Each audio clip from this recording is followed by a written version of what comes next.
Sejam muito bem-vindos a mais um TiociCast, descomplicando as licitações municipais.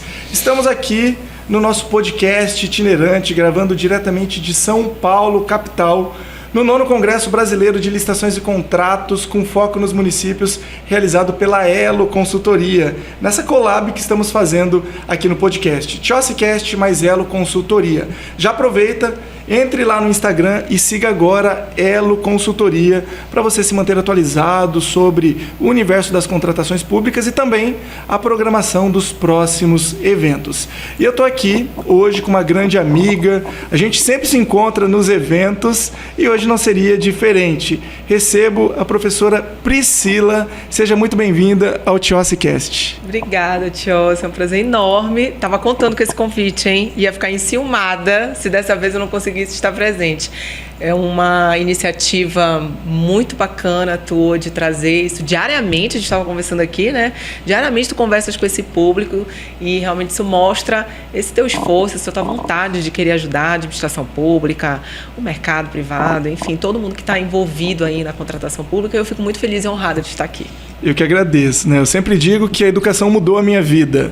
Eu acredito que a educação vai mudar os trilhos do nosso país, seja uma educação de base, Verdade. seja uma educação técnica e profissional. Verdade. E a forma que eu me atualizo é ouvindo podcast, porque a gente está sempre Sim. na estrada, está sempre no avião. Sim. E daí eu baixo um podcast, acabo ouvindo. Eu falei, eu preciso transformar o meu conteúdo das redes sociais tradicionais em um conteúdo onde as pessoas consigam ouvir, praticando outras atividades. Está lá fazendo uma corrida, andando de bicicleta, está na academia. É legal, né? Tá lavando roupa, né? Tá passando eu faço roupa. muito isso também. Eu faço muito isso. Muito isso. É um momento assim que a gente está, mesmo que a gente esteja num momento de lazer, ou então até, né, na academia. Eu gosto muito de quando eu estou lavando louça ali, que eu estou ali distraída na cozinha, principalmente, aí eu coloco para ouvir. A gente gosta muito dessa coisa de ter algo para ouvir, né? Acho que a gente ainda é da época do rádio ainda, que ficava ali, aquele barulhinho. Eu gosto muito. Eu acho que as pessoas gostam também de ouvir, né, conteúdos interessantes como esse, né, que você tem promovido. Exato. E só para reforçar, nós temos o Minuto Licitação, de segunda a segunda. Todo dia, um pequeno áudio para você sobre decisões de tribunais de contas, trazendo insights para que você veja a aplicabilidade no âmbito da sua instituição. Inclusive, sábado e domingo também tem esse conteúdo para vocês. Pri, vamos lá, o que interessa. Bora. A 14133 é uma lei disruptiva, ela traz inúmeras novidades, mas ao mesmo tempo um desafio muito grande, seja para a administração pública, seja para a iniciativa privada. Sim. E nós temos a figura do estudo técnico preliminar, que é o documento constitutivo da primeira etapa de um processo licitatório. E ele tem diversos requisitos previstos em lei. E tem um deles ali em especial que me chama muita atenção, que é o poder público buscar o mercado, buscar os fornecedores, entender a iniciativa privada para saber das soluções existentes no mercado, para que ele veja qual é o melhor modelo, a melhor dinâmica para instaurar um processo licitatório. Sim. Então eu queria que você comentasse nessas suas andanças no Brasil, toda a sua essa experiência, como que o poder público pode utilizar o mercado para elaborar de uma forma mais adequada e eficiente o estudo técnico preliminar. Hoje é um tema que eu tenho estudado bastante sobre ele, sobre essa aproximação da administração pública com o mercado. Eu acredito que a Lei 14.133 realmente veio romper aquela cultura que a gente tinha de que o mercado precisava ficar afastado, precisava ficar nesse distanciamento das soluções que o poder público busca para as suas necessidades. Ali também sobre em relação à percepção que se tem de interesse público, né, que é um conceito muito vago, mas quando eu li a 14.133, nossa, eu fiquei muito feliz, porque eu fiz uma migração de carreira da administração pública para o mercado privado, e eu te confesso, Tioci, que quando a gente conhece os dois lados dessa moeda, a gente vê que os desafios são enormes, tanto de um lado quanto de outro. Quando a gente está só ali com aquela visão da administração pública, eu era pregoeira, a gente ficava naquela sensação de que o mercado era o nosso inimigo, que ele sempre queria nos atrapalhar, que ele só buscava lucro, que ele só queria, na verdade, se aproveitar, né, daquele contrato, enfim, para ter algum tipo de ganho. E E eu não tinha aquela compreensão que eu tenho hoje, agora como advogada de licitantes, empresários e também nos treinamentos, de que realmente o mercado ele tem uma dificuldade real dessa aproximação, do entendimento desses contratos administrativos, desses contratos públicos, porque está acostumado no âmbito privado a ter maior liberdade de negociação, enfim. Então, quando a gente vê a 14133 estruturada num pilar de planejamento, né, que tem ali realmente a busca por esse ambiente íntegro e confiável, por uma governança de contratação, né, de um monitoramento de seus processos, e que traz o estudo técnico preliminar, que agora a gente fala muito, né, sobre esse artefato, que é novidade na Lei 14133. Quando vem com a busca de solução de um mercado que não está preparado também para essa conversa, realmente é algo que me chamou muito a atenção. Porque como é que a administração pública, que culturalmente não está acostumada, e o mercado, por sua vez, também não está acostumado, como é que a gente consegue unir esses dois interesses, né? Como é que a gente consegue colocar na mesma mesa esses interesses de maneira que eles, de alguma forma, eles se unam em algum momento, esses interesses, e que todos estejam envolvidos na contratação pública, mas na busca da melhor contratação, né, para atender esse interesse público.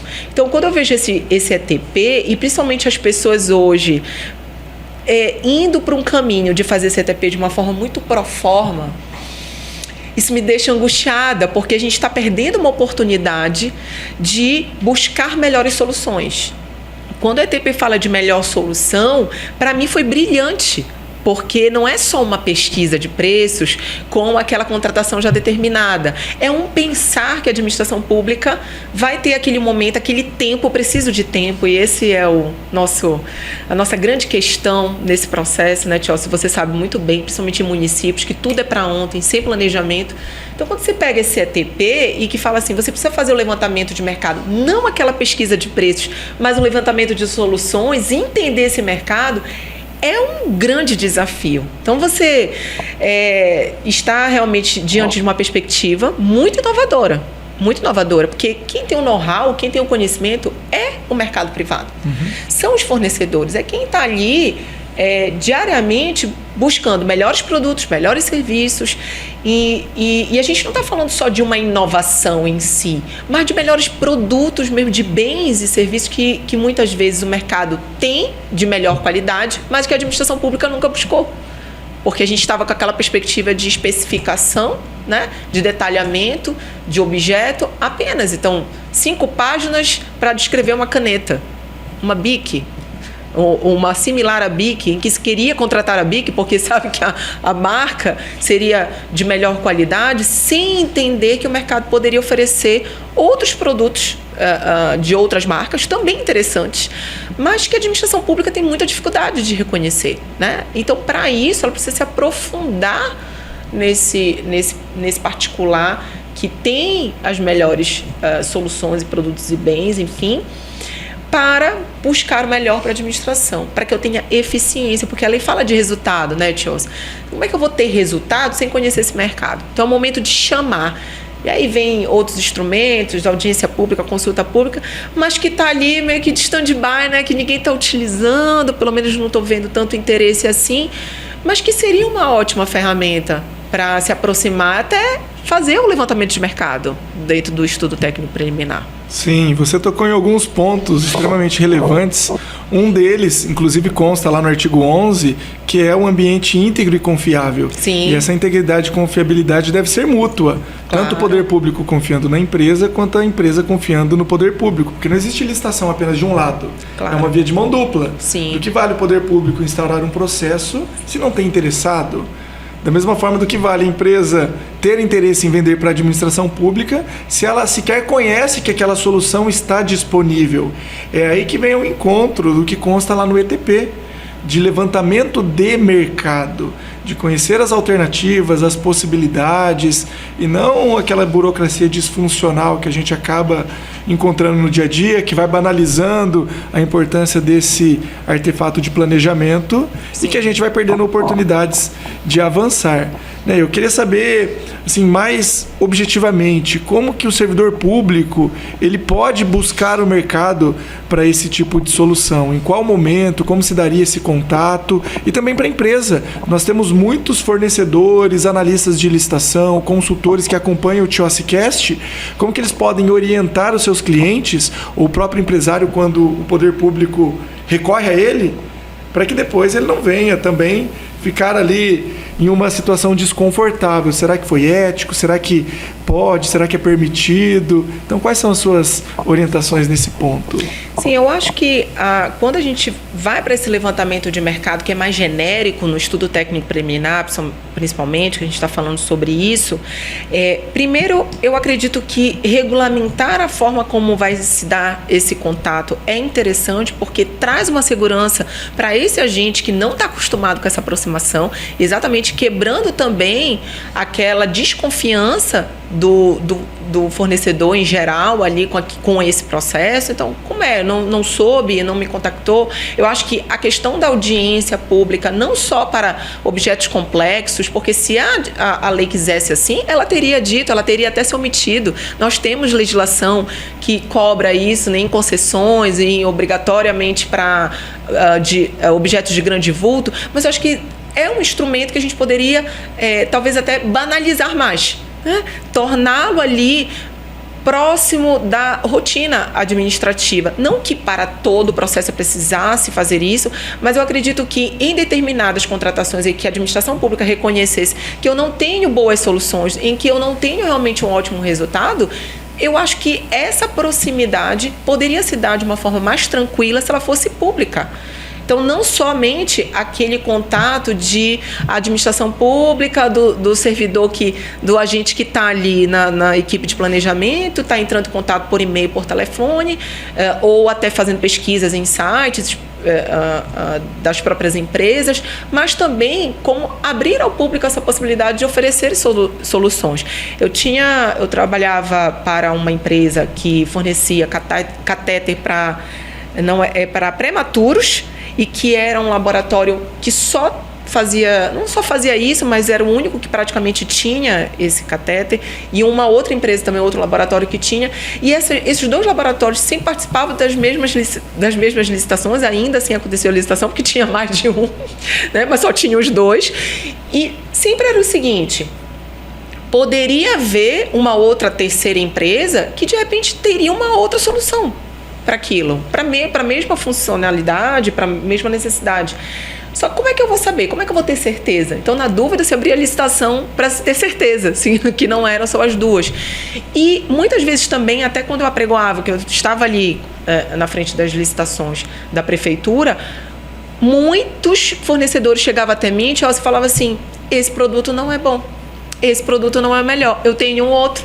Eu tenho aquilo, isso acontece muito em insumos de saúde, né, que envolve ali medicamentos, enfim. Então, eles chegam sempre com uma novidade e a gente está sempre atrás. A administração pública parece que está sempre comprando o que sobra ali, né, porque a gente tem aquela concepção de que é o menor preço, enfim. Então, acredito que audiência, consulta, regulamentação, isso aproxima, deixar bem claro para o mercado como isso vai ser feito.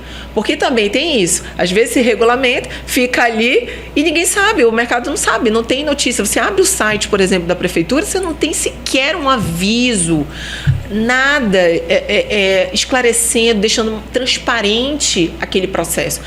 Então, se o mercado não sabe, desconhece, fica um lado obscuro da força, né? A gente não tem esse contato. Eu acho que falta isso, sabe, Chelsea? Falta uma transparência, da gente entrar no site e saber como é que aquela prefeitura processa a sua licitação.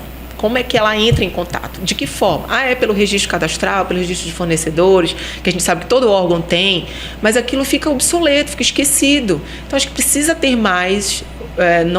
tentei falar de uma forma objetiva, mas traçando aí a problemática, porque não é tão simples, porque se eu falar assim, vamos fazer assim, mas tem outras nuances, né? Porque a gente precisa quebrar o que está de 30 anos aí prevalecendo, então é necessário ponderar tudo isso. E veja, eu já me deparei várias vezes com secretários, com servidores, em que eles buscam se isolar do mercado. Isso. Não tem qualquer tipo de contato, é tudo por e-mail, é tudo via carta com AR. Eu falo, meus amigos, precisamos de diálogo, a gente precisa de sintonia entre as partes, não tem nada de errado o poder público conversar com a empresa ou vice-versa, seja na fase preparatória, seja na fase de execução de um contrato administrativo. É até interessante porque nós temos contratos vultosos, celebrados, e muitas vezes a empresa não sabe quem é a administração pública, e a administração pública não sabe quem é a empresa. E com um simples telefonema resolveria muitos problemas, mas é aquela formalidade tão extrema que daí vira tudo um grande imbróglio jurídico, e a gente tem que eliminar isso. O que é proibido é a propina, é o caixa 2, é o toma lá da cá. Sim. Agora o diálogo é extremamente necessário. Importante, em né, qualquer João? uma das fases. Esse excesso de formalidade destruído de qualquer sentido na administração pública, né, é o que passa a vigorar, passa a virar lei. E quando a gente tenta quebrar um pouco essa rotina, a gente tem uma resistência muito grande, né, Tião? Você sabe disso. A gente tem uma resistência desse processamento ser um pouco mais disruptivo, ser um pouco mais inovador. Quando a gente fala algo que está fora daquela caixinha ali, que já vem de muitos anos, a pessoa fica assim, como assim? Isso pode? Não, ninguém vai fazer isso aqui porque é perigoso fazer isso aqui, depois vão ver. E eu acho que a lei é muito nítida nisso, não há dúvidas de que ela quer que você se aproxime do mercado, né? Dessas soluções, desses melhores preços, desses melhores resultados.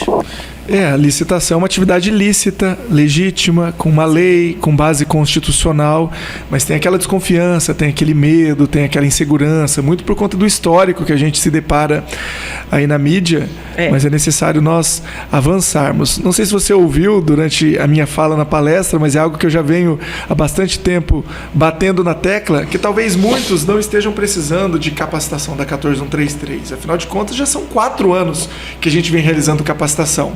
Talvez a maioria precisa mesmo é de realizar uma boa terapia. E terapia para desapegar da 8666, porque ela morreu. Vamos deixar ela descansar em paz. Dia 30 de dezembro, ela deu seu último suspiro lá em 2023. E a gente está em 2025 e tem gente que ainda não conseguiu viver o luto. Acaba trazendo aquela lei que já deveria estar adormecida. Então, tudo que tem de negativo, vamos deixar para trás. É um novo tempo, é um novo momento. E você muito bem trouxe essas possibilidades. Eu gostei, vou replicar isso nas capacitações. Porque nós temos a regulamentação como uma base. Sim. Porque tem que, obviamente, estar bem definidas quais são as premissas e a forma desse contato, mas uma consulta, um chamamento público, uma audiência, abrindo para os interessados trazerem as soluções, eu não digo nada em relação ao PMI, que é um procedimento auxiliar que tem ali as suas diretrizes, mas algo onde o poder público vai ali de coração aberto, falando, o meu problema é esse. Eu preciso saber de vocês quais são as possibilidades, quais são as alternativas. Porque muitas vezes é uma prefeitura, é uma câmara municipal, onde uma pessoa ela abre licitação de saúde, educação, assistência social, obras, cultura, lazer. Veja, ela não tem expertise. Eu mesmo, quando vou trocar de celular, comprar um computador, eu converso com colegas que têm formação em TI, eu vejo amigos que trocaram de computador recentemente, peço feedback. Por quê? Porque eu não entendo nada. Se eu for conversar com o vendedor, eu vou cair na lábia dele. Daí, quando a gente busca esse diálogo transparente com o mercado, é algo disruptivo. Com certeza. Depois que a gente vê, como que diz ver? Então, é importante nós enxergarmos essas possibilidades, e é só com diálogo, e um diálogo realmente instruído, leve, dinâmico, transparente, com esses artefatos que você bem colocou aqui. Com certeza. Eu acho aqui, fico aqui às vezes pensando, né, porque a gente está diante de uma lei desafiadora, a gente tem obstáculos reais, a gente não quer trazer algo utópico, né, vamos fazer assim, é muito fácil falar, realmente é muito fácil falar, mas eu acredito que nós precisamos dar o primeiro passo. E o primeiro passo é acreditar que isso é possível. Então, quando a gente chega, principalmente mais próximo de servidores municipais, a gente vê que muitos deles acreditam que não seja possível isso acontecer. E aí você já tem um obstáculo enorme, porque, de fato, se você acha que não é possível, você não tem como implementar nada de novo naquele órgão, né, naquela estrutura. E essa conversa não só não acontece externamente, como também não acontece internamente. Não há um consenso, não há um alinhamento. A gente não trata essa licitação como um grande projeto, né? Porque a licitação ela é uma solução jurídica e a gente para os nossos problemas ali. Então a gente trata a licitação como um mero ato procedimental. E, na verdade, a lei ela pede mais coisa disso aqui, mais esforço da nossa parte, sabe? E eu acredito que quando o mercado for realmente reconhecido como parte desse processo, acho que muita coisa vai mudar, de verdade. Muita coisa vai mudar, mas não... meu Deus, vamos resolver todos os problemas do mundo. Não é isso. Mas acredito que nós teremos melhores contratações, novos olhares, para que eu tenha realmente essa contratação eficiente. Porque a gente está acostumado a comprar o péssimo, o ruim. Então, é normal para um órgão público dizer que o seu café é ruim. É normal dizer que compra uma caneta que não funciona. É normal ter um serviço de péssima qualidade, de limpeza, de outros serviços, enfim. Então, isso se naturalizou tanto, isso, né, enraizou tanto, que no mínimo, a gente pensa assim, como, né? Como isso foi possível? Mas agora a gente está no desafio de desapegar, de desapego realmente, como você falou. Deixar essa alma seguir o seu caminho de luz, que é 8.066. Vá para lá, acabou, né? Esquece. Deixa essa alma seguir o seu caminho. E veja...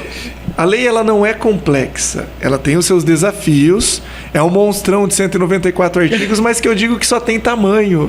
Ela traz ali, né, inúmeros caminhos, rotas alternativas para nós alcançarmos o interesse público. Mas da mesma forma, o poder público precisa dar o primeiro passo.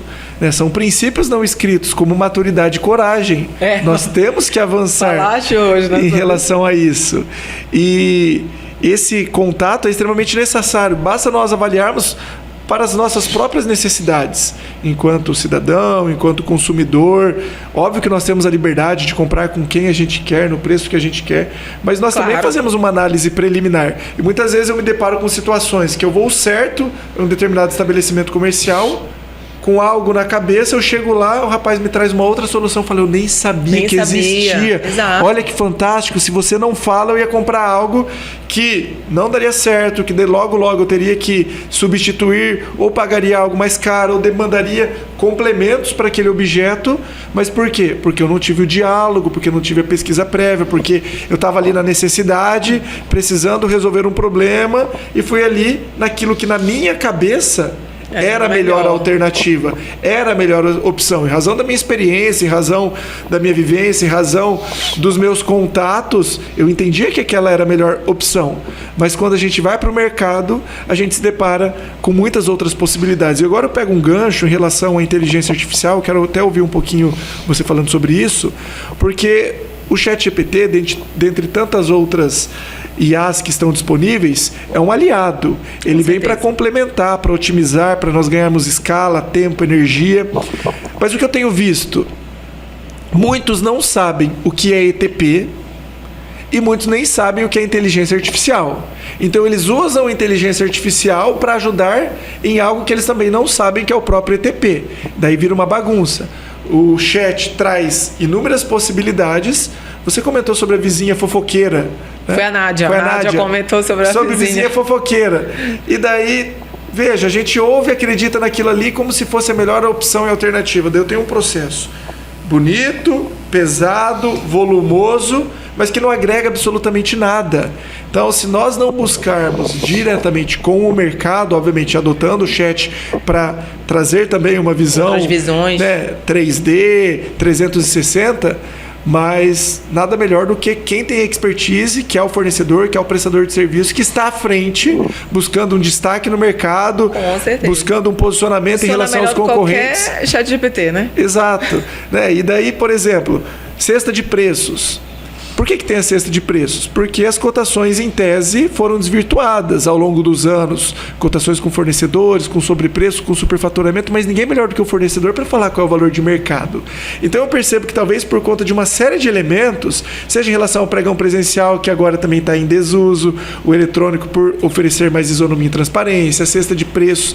Então talvez o próprio servidor tenha esse medo e receio. Será que agora no ETP eu posso ter esse contato?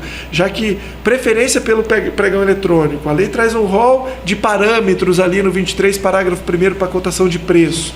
Então é quebrar esse mantra, esses dogmas, para que essa aproximação aconteça.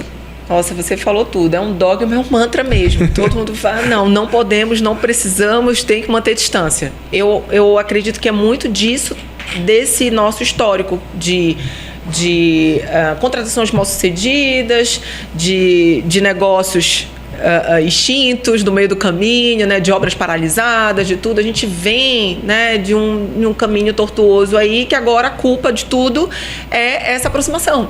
E, na verdade, não é aproximação. A culpa está, vamos dizer, se a gente puder culpar alguém, está nas próprias pessoas que estão envolvidas ali e que vão para um caminho que não deveria. Então, eu acredito, assim, que quando a gente traz a jurisprudência dizendo que a última coisa que você deve fazer é ter essa pesquisa como fornecedor porque ela é frágil, mas por que ela é frágil? Porque durante muito tempo se superestimou esse preço, porque a administração pública também não cumpre o seu papel de pagar em dia, né, de ter uma boa cobrança, fiscalização. Você acaba privilegiando alguns. Então, assim, o fato é que a gente está com a régua lá embaixo, sabe, Tchossi? A gente não está com a régua aqui em cima, onde deveria estar. A nossa régua deveria estar aqui no bom mercado, no bom fornecedor, nos de boa fé que participam desse processo, da administração pública que também quer fazer acontecer, que tem isso também. Às vezes está todo mundo ali, mais do mesmo, vamos tocar esse processo, acabou. Mas tem muita gente boa também que quer fazer o melhor nisso aqui. Como é que a gente consegue avançar, né? Chega muitas boas soluções. Eu, quando falei do café uma vez em um congresso em determinado lugar, tinha um pessoal do Pará, porque eu sou do Pará, né? Tinha um pessoal do Pará que falou assim: nosso café é de máquina, professora, aquelas máquinas, né, que servem ali na hora, nosso café é excelente. Passe lá com a gente na secretaria da Fazenda, acho que era na Cefa, não me recordo agora. E eu disse assim: que bom, porque assim, a maioria não consegue fazer isso, não consegue passar daquele momento assim, dizer assim, precisamos de uma coisa que realmente nos sirva. Então, acho que quebrar esses paradigmas, essas tradições, vamos dizer assim, né, é importante. Quebrar isso, mas saber também como quebrar. Não é quebrar de qualquer forma. Saber ter maturidade para isso, né? A gente acaba exigindo muito de algo que está aí, mas a verdade é que a gente consegue ter, sim, a aproximação do mercado de forma que seja idônea, e que seja transparente e que seja melhor para todos, né? Então, eu acredito muito nisso. Pri, onde que o nosso público te encontra nas redes sociais? Então, Priscila Vieira, no Instagram, Priscila Vieira, com 2 L's, .licitar. Também estou no LinkedIn com o mesmo nome, Priscila Vieira Licitar. Tenho também um canal do YouTube, de vez em quando eu coloco ali algum vídeo, né? Não com tanta frequência quanto o Tchossi, que tem ali uma responsabilidade diária com vocês. Também tem um podcast, Tchossi, mas que eu acabei pegando de alguns vídeos meus e colocando lá. Bati um papo também, era eu e eu, né? O teu é bem mais refinado que o meu, mas enfim, tem alguns conteúdos ali, se vocês quiserem. Estou sempre ali também no direct, até meu telefone tocou agora. Já tem gente até me ligando ali no meu direct no Instagram. Falo com todos, estou aqui, assim como o Tchossi, de braços abertos, coração aberto, para ajudá-los no que eu puder. Muito bom, acompanhe a Priscila, sigam as redes sociais, reposta esse nosso TiossiCast, marca ela, porque é importante para que esse conteúdo alcance mais pessoas. Priscila, se uma mensagem sua pudesse alcançar todos os servidores do nosso país, qual mensagem seria essa em relação a 14133? Eu tenho muita coisa para falar, mas uma das coisas que eu gostaria que chegasse no coração de cada um seria: não tenham medo. Não tenham medo, tenham coragem, tenham vontade, tenham paixão, tenham amor pelo que vocês fazem. Todo esse processo que depende de cada um ali, cada pessoa é importante. Não se sinta alheio ao que essa sociedade espera, porque às vezes a gente está tanto na rotina que a gente pensa assim: eu sou só mais um ali, né? Só faço a pesquisa de preços. Não, você faz algo muito importante. Então, sempre, cada um que mexe nesse processo, que participa dele, é uma pessoa importante. E eu acho que está faltando essa paixão. Então tenham paixão, tenham amor, tenham garra. Não está indo, não está conseguindo avançar? Uma hora vai, leve solução para as suas chefias imediatas, para a alta administração, porque a alta administração também está aprendendo com esse novo processo, essa lei 14.133. E nós que estamos na ponta, que somos os pregoeiros, ou que estamos ali na equipe de planejamento, enfim, onde você estiver, você tem uma boa vontade e uma boa solução, vai lá, leva prontinho, vai com o processo assim, fala assim: eu tenho algo aqui para te apresentar. É assim que a gente vai mudando o estado das coisas. O estado das coisas, elas só ficam inertes quando a gente não faz nada. Se a gente fizer um pouquinho, tenho certeza que vai dar certo. Eu fico até emocionado com esse tipo de discurso, porque vem um encontro também daquilo que eu acabo difundindo no dia a dia. Eu vejo o brilho nos seus olhos quando você fala, que é realmente essa paixão pelo tema licitações e contratos. É verdade. E é o que vem faltando muitas vezes no nosso dia a dia, porque nós estamos lidando com vidas, lidando com sonhos, e a nova lei de licitações é essa oportunidade, é a esperança de dias melhores. Então, obrigado por participar aqui, parabéns. Realmente foi um conteúdo que agregou bastante, certamente, o nosso público que ganhou com essa sua aula aqui no TiossiCast. Te agradeço, Tiossi. Vida longa para o seu TiossiCast, vida longa seu conteúdo diário. Nós sabemos o quanto nós esforçamos, né? Cada um ali com a sua vida, com a sua família, enfim. E eu realmente fico muito feliz de poder contribuir um pouquinho aqui com o teu projeto e com tudo que você sonha e tudo que você pensa, principalmente envolvendo licitação, que é o nosso amor, nossa paixão também, né? Muito obrigado, Pri. E você que está aqui nos acompanhando, já vai lá no Spotify, siga o TiossiCast, clique nos 3 pontinhos, avalie o programa, se você gostou, 5 estrelinhas lá para nós, para que esse conteúdo alcance mais pessoas. Lá no YouTube também, portal Licitações Municipais, se inscreva no nosso canal, ative as notificações, pois toda semana tem um conteúdo para você. Eu já convido você que está aqui pela primeira vez para conhecer o Minuto Licitação. Todos os dias um conteúdo sobre a 14.133 que vai destravar a aplicação da nova lei de licitações.